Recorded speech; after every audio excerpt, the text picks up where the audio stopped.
Welcome to the online spoken FDP on Advanced Communication Laboratory, experiment number 9, session 2.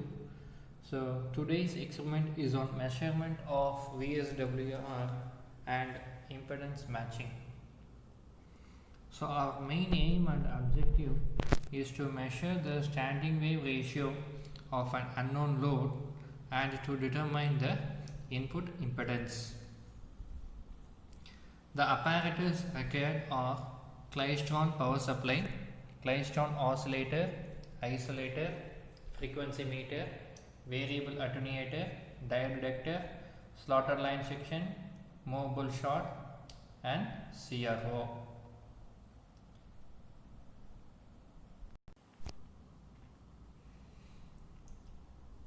The test bench setup is shown here. Starting from the list, first we have a Klystron power supply, Klystron oscillator, isolator, frequency meter, variable attenuator, slaughter line section, movable short, and then CRO. First we shall look into the Klystron power supply. So the Klystron power supply have different mode of selectors, which includes the continuous wave, amplitude modulation, frequency modulation, and external source. So initially we have to tune it to the AM mode. Okay, so we have separate AM and FM amplitude as well as the frequency modulation for the fine tuning, and we have a separate repeller voltage knob and as well as the beam voltage knob, and then at the display selector we have the beam off, beam voltage, beam current, and repeller voltage. So while turning on the Klystron power supply, the repeller voltage should be maximum and beam voltage should be minimum. So initially the beam, it should be the display selector should be in the beam off. Then we have to tune it to the beam voltage. The beam voltage should not exceed more than 270.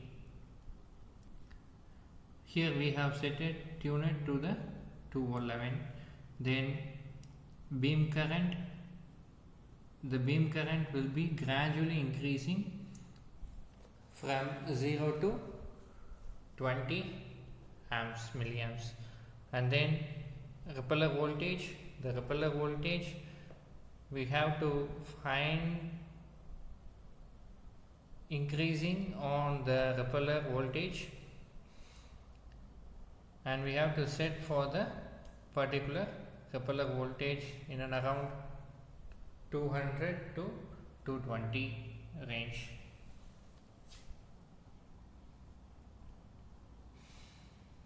So next to the Klystron power supply, we have the Klystron oscillator. So the Klystron oscillator is nothing but it is having a single reentrant microwave cavity as a resonator. So the electron beam emitted from the cathode is accelerated by the grid and passes through the cavity anode and to the repeller space between the cavity anode and the repeller electrode.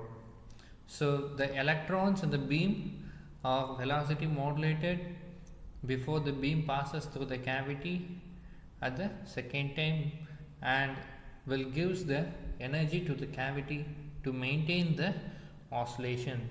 So this type of Klystron oscillator is called as a reflex klystron because the reflex action of the electron beam.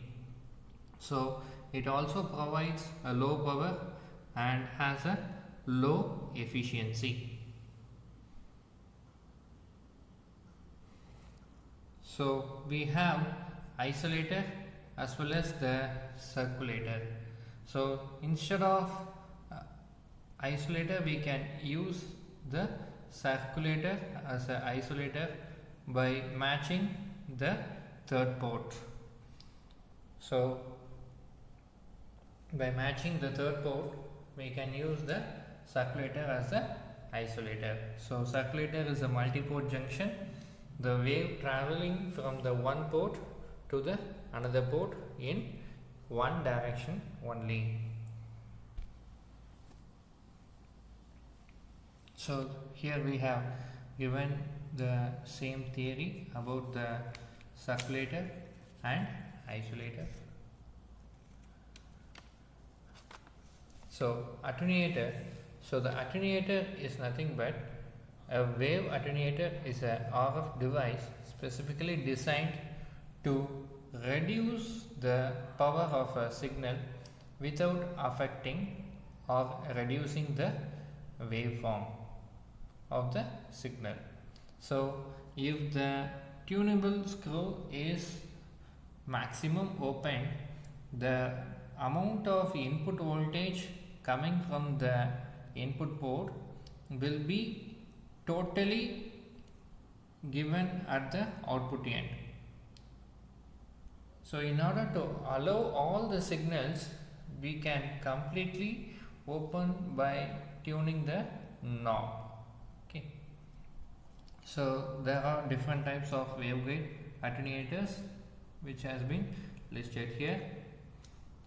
So in the figure it shows the continuously variable attenuator which has a mechanical adjustment screw or a knob or a dial.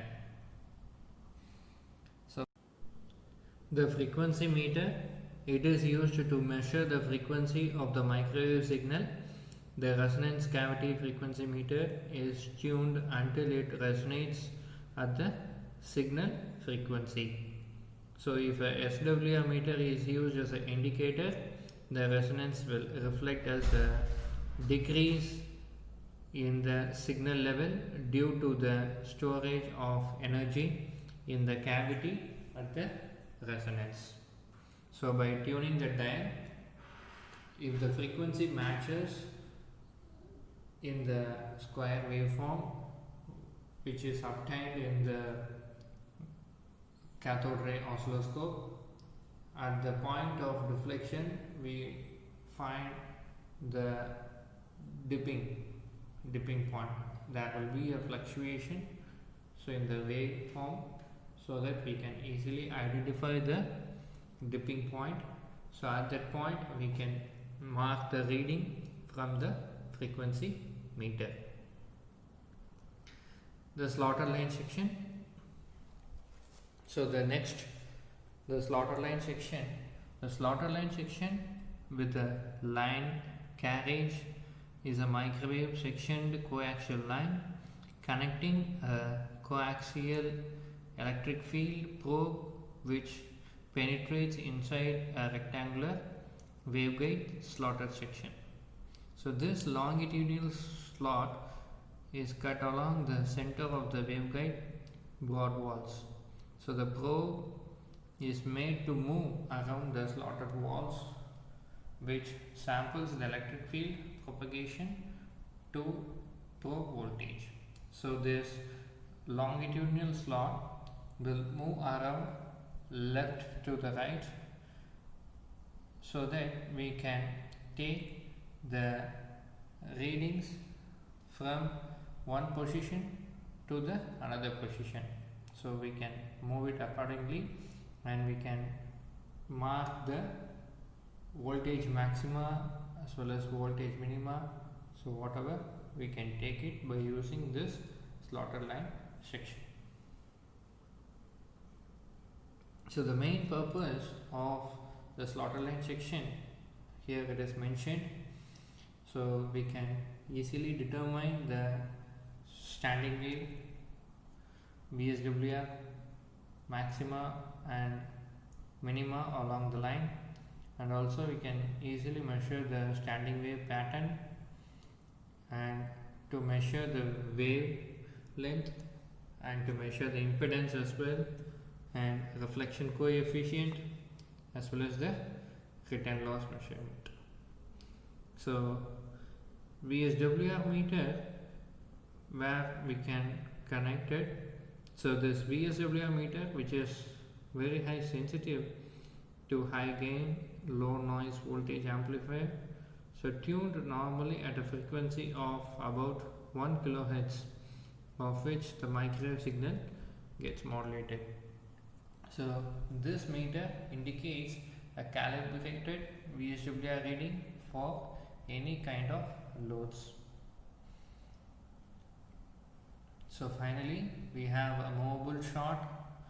So at the end of the output section we have a movable short. So it consists of the waveguide section flanged at one end and terminated with the movable shorting plunger on the other end. So it has a frequency range of about 8.2 to 12.4 GHz and a reflection coefficient of 0.98.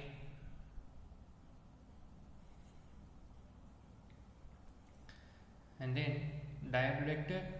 So this diode detector is a low barrier Schottky diode technology which has made it possible to construct the diode with metal semiconductor junctions for microwave frequencies that was very rich and coincident from diode to diode. So these diode detectors, which are more sensitive and to operate with a microwave RF signal without any DC bias. So the diode is mounted in a waveguide which contains matching elements, so that the VSWR value, which is very much lesser than 1.3, and the microwave power is also observed by using this diode detector without any reflection. So complete power, microwave power, whatever which is coming from the input side will be observed without any reflection. So initially, to find the VSWR for the unknown load, we have to set up this test bench by using the movable short at the end. So this is the setup which we seen already. So immediately next to the slaughter line we have connected the movable short over here. So we have to calculate the impedance value. So by finding the maxima, so from the right of the slaughter line section we have to move this accordingly to reach the maximum position.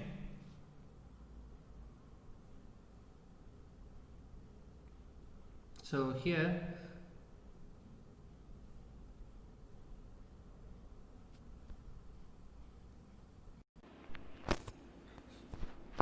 to measure the high value of VSWR, we need to go with a double minima method.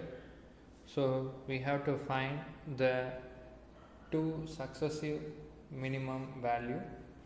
So we have to move further by tuning the longitudinal slot, and then we have to find the readings from the slaughter line section. So the readings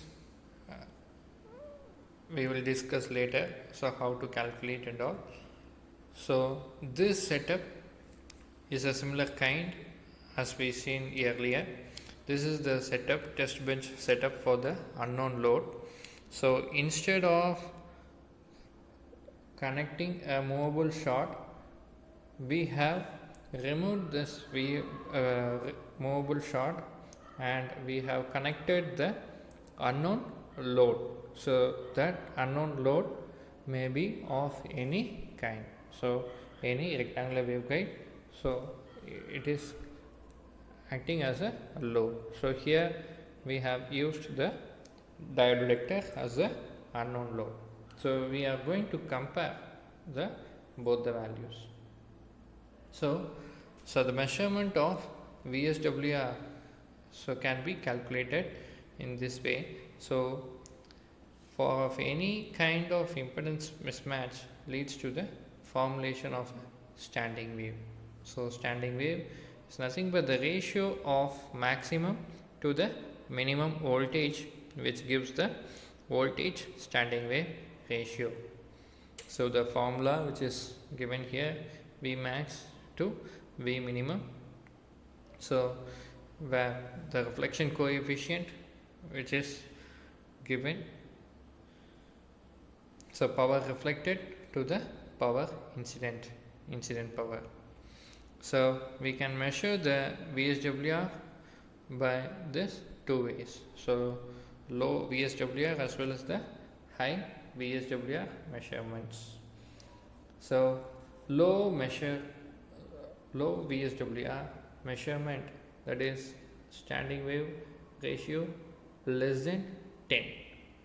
So the measurement of low VSWR can be done by adjusting the attenuation to get a reading of DC millivoltmeter, which is a VSWR meter. The reading can be taken by adjusting the slotted line and the attenuation in such a way that the DC millivoltmeter shows a full scale reading as well as the minimum reading.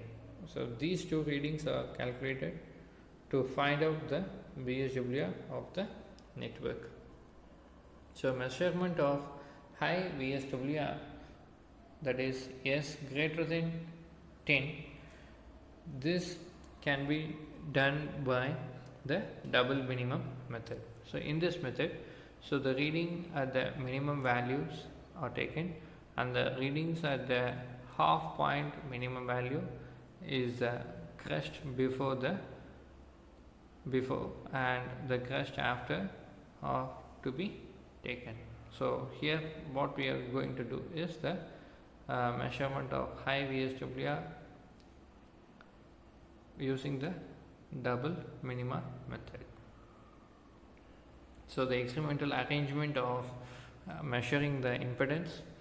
So this block diagram, what we see in the apparatus setup is the same. So microwave source and then isolator, variable alternator. We have connected the slotted line section, load at the end and the detector.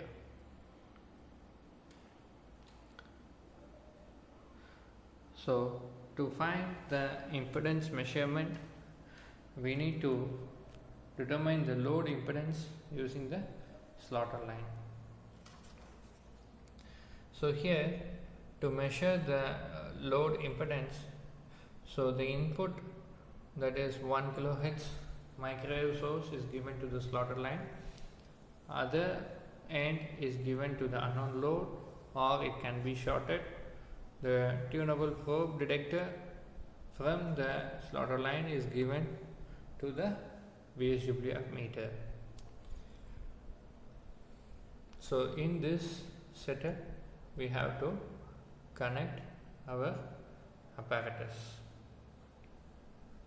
So to determine the D minimum value, so the VSWR value, that is voltage standing wave with load, as well as VSWR value with short. Both the waves has been illustrated separately. So the difference is the VSWR with short and VSWR with the load. So that is the shift in the minimum between the short and load. Okay, so D minimum is the from the first minimum position towards the generator where the load, that is shift in minimum, takes place. That is the D minimum. For every shift, first shift, we can justify the D minimum value. So you can see in the figure. So lambda g is nothing but the guided wavelength, which is equal to twice of the distance between the two successive minimas. Okay. So towards load is the load plane, which is marked arrow, and then towards on the left side it is going towards the generator. So generator in such as microwave generator is a flex Kleshon generator towards load at the right hand side. So since a series of minima are produced on the slotted line at the intervals of lambda g by 2, so for the every lambda g by 2, okay, there is a series of minima.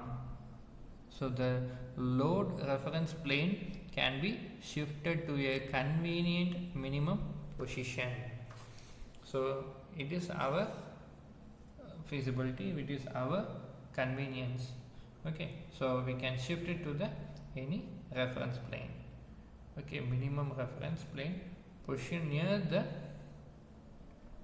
center of the slotted line, near the center of the slotted line where it is placed. So the D minimum can be measured by observing the first minimum for the shifted reference plane when the load replaces the reference shot.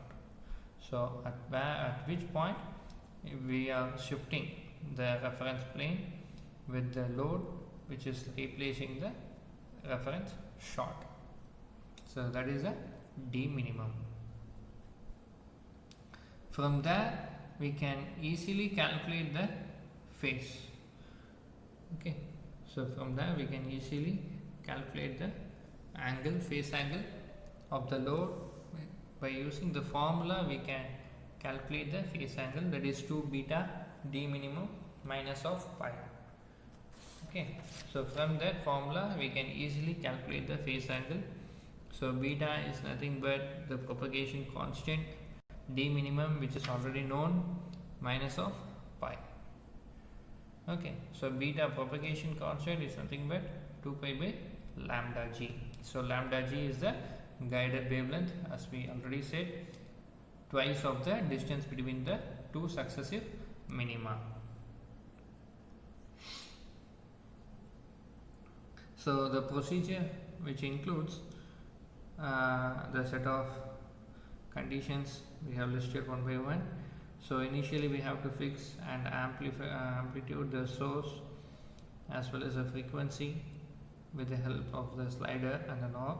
So initially connect the movable shot and find the position of minima P1 and P2 values. Okay, so then measure the distance D between the two successive voltage minima. Okay, so calculate the Vmax and V minimum from the movable shot.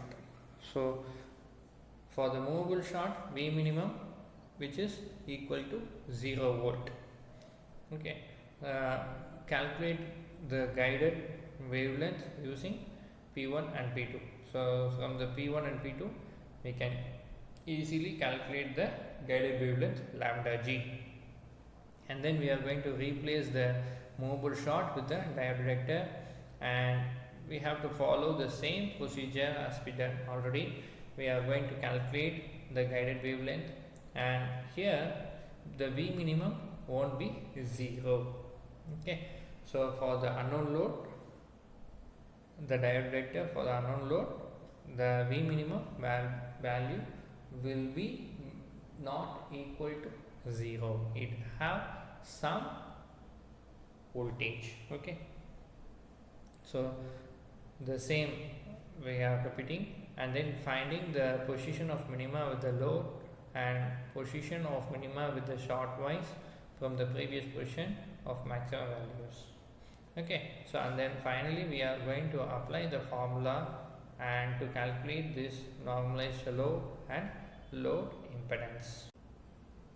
So we have the formulas to be remembered and we have to keep it in mind while calculating the VSWR and the reflection coefficient, so which is listed here.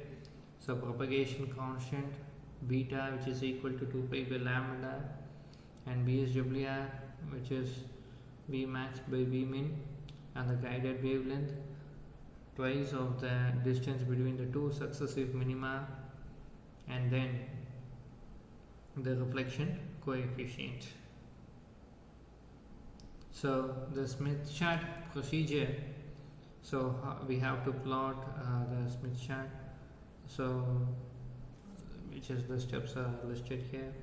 So initially draw the VSWR circle centered at the 0 and cut the radius of the VSWR value 4, which is known here while calculating. So after that, move from the short circuit load point A on the chart along the wavelength towards the load scale by the distance of d minimum by lambda g to B and join the OB section. So this is the Smith chart. So here we have encircled the VSWR value of value 4 and the point of intersection between the line OB and the VSWR circle gives the normalized load ZL, which is the load impedance, and hence the complete complex load is given as ZL, which is equal to Z0 into ZL. So we can take it on the either side, and which gives the load impedance. So compare this values with the impedance which is calculated using the formula method. We have noted down the load for the mobile shot and load as a diode detector. The position of minima P1 and P2 has been noted down for both the mobile shot and diode detector. For both the positions, we have calculated the guided wavelength, and also we have noted down the maximum voltage and minimum voltage. For mobile shot, the minimum voltage will be 0, therefore the VSWR goes to infinity. For the diode detector, the VSWR value goes to 4. The average lambda g guided wavelength has been calculated as 4.69. So in the next tabulation, we are taking the position of minima with the load from the mobile shot position of minima P2 value, and the position of minima with the short wise has been taken down from the position of minima P1 from the diode detector value 8.92. So x by lambda g, x is the distance, whereas distance, and the lambda g is the guided wavelength. So x by lambda g has been calculated from the taking the difference of p suffix l and p suffix s with respect to the lambda g. So that comes around 0.4584. So from here we are going to calculate the normalized load and also the load impedance by using the Smith chart and by using the formula. So by using the Smith chart, we have, as we already said, so we are going to plot the VSWR circle, and we are calculating the normalized load by using the Smith chart, and we have to plot the x by lambda g, that is 0.4584, which is towards the load, and we have to backtrace the value, and we have to find the using the Smith chart, but you have to find the normalized load. By using the formula, we have noted down the formula here. By using the formula method, here the calculation has been listed. We have calculating by using the ZL by Z0, which is equal to 1 minus of J of VSWR tan beta x divided by VSWR minus of J tan beta x. So beta is nothing but 2 pi by lambda G, and whereas the x is the distance, as we already know 0.4584 we have substituted, and therefore the VSWR is 4, beta x goes to 2.8802. So tan of beta x goes to minus of 0.2675. So by substituting here in the ZL by Z0, which comes around 0.266 plus imaginary part of 2.249. So from here we can substitute the Z0 is equal to 400 ohms. For this apparatus setup, the Z0 value is 400 ohms. As we have substituting here, the load impedance goes to 106.67 plus 99.865 J. So by taking the modulus, it comes around load impedance is 146.121. So as far as from here we calculate the impedance, that is a load impedance, and the normalized load, and also we have measured the standing wave ratio for the unknown load. So hope you all understand the VSWR experiment and also the impedance matching. Thank you.